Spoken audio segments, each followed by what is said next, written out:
Hi, my name is Phil. I like to talk about politics. In this video, I'd like to discuss the regret of a particular British former Brexit supporting farmer and how a few of his insights shine a light onto more implications of what he and others voted for in their folly. But first, if you'd like to be notified of daily news and politics, then please subscribe to the channel and click the bell notification icon. So there has been another report on a Leave voter that has changed their mind about Brexit, or at least in this case, and which makes it a bit more interesting, the particular form of Brexit now being forced upon us. Nothing new there, lots of them now. But this particular chap by the name of Harry Hall is a fruit farmer. Again, nothing new in someone from an industry that largely voted in favour of Brexit, changing their mind when they realised that their business would be amongst the very hardest hit. But this particular farmer was one of the people who voted Leave for reasons of sovereignty. Now, I've said this before, this is essentially the only reason I don't consider to be utterly ridiculous for voting Leave. It's still ignorant because Brexit loses us sovereignty rather than gaining it. But when you consider that sovereignty is an issue that is rarely actually discussed, if you think about it, amongst general members of the public, when was the last time you had a discussion about sovereignty? And also, very few people can even correctly define what sovereignty even is. It's potentially understandable enough. After all, isn't sovereignty about making up your own rules? Sort of. And wasn't the EU dictating rules to us? No, not at all. It was just one of those fallacies that was pushed onto a public that aren't able to actually answer questions about the function of the EU when you ask them about it. Another one that came up in conversation I had recently was, of course, bureaucracy. That was another classic. Oh, so much bureaucracy with the EU. If we leave, we can reduce bureaucracy. To which I have two things to say. Well, one is a statement, one is a question. The question, first of all, name one example of bureaucracy that you had to complete whilst EU members that you don't once we've left the EU. Just one. One example of bureaucracy that is going to go away when we're no longer in the EU.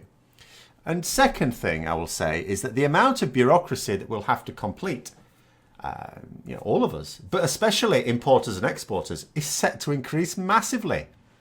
In fact, it's what all the hullabaloo has been about in industry lately. Even voting is going to be more bureaucratic thanks to Boris Johnson.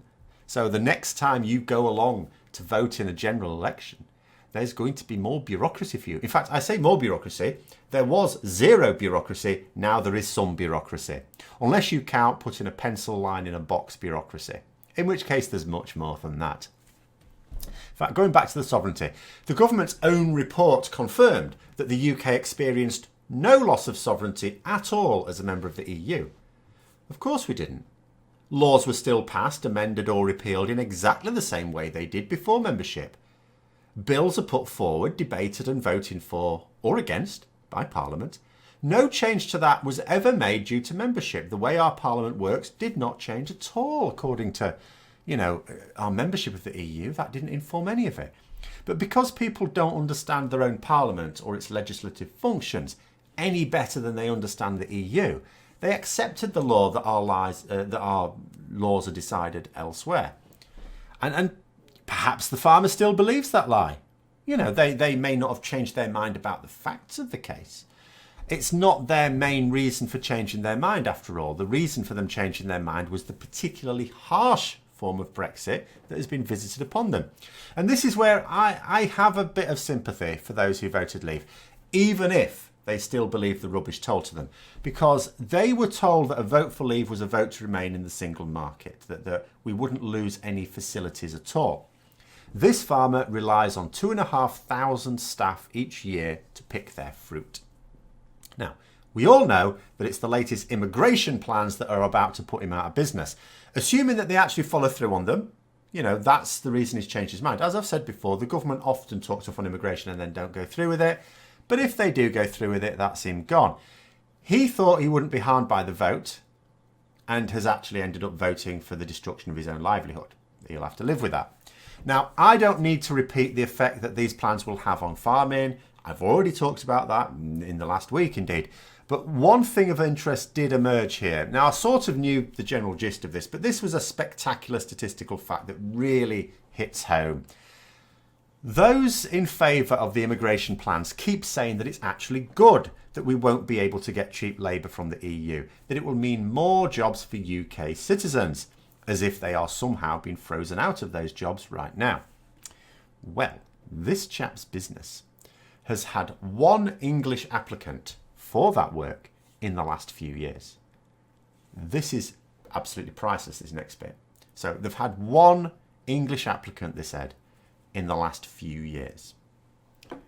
And they quit after one day. So one applicant in several years, and you need 2,500 a season. And that really does, for me, hit home just how screwed these guys are. Just how knackered they are. Because without this labour and without these farmers, we have lower access to homegrown produce. And if we can't get the same things across the border from other countries due to the days of delays, and remember that would be us having to pay for them as well. That money goes out of the country in order to get that fruit in. And veg. It's not like we can just make ourselves poorer by buying more of what we used to produce. You know, we can't get it. We can't get enough of it at any rate because of the delays at the border. And that's to say nothing of the peripheral jobs that depend on those farms staying in business. You know, there's going to be whole communities knackered by this. And yes, a lot of those communities voted Conservative. Yep. And I suppose it's that stops people feeling any sympathy towards them. For me, I like to look at it practically, very pragmatically, and look at the future. And you look at the future in the UK. Do you want to see a future where the country remains divided? I would hope not. People on both sides surely want to see a future where the country unites. It's not at the moment, and it's not on the cards at the moment, but that's where we want to look to. And how exactly that happens is not immediately clear at the moment.